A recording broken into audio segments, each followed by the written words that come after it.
وطنمون را صاحبی کنیم. دوست داریم با زبانمون، با قلبمون، با رفتارمون، با کردارمون، با عملمون اثبات کنیم که ما صاحب وطن هستیم.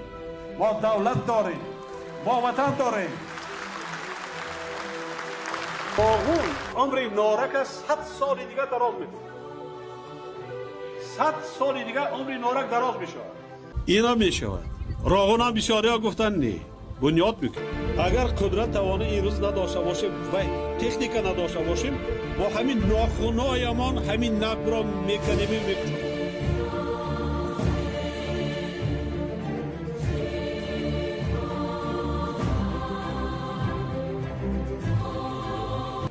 انشالله آینده تاجیکستان اگر همین هدفها و مقصدهای نیکی ما عملی شوند درخشان است.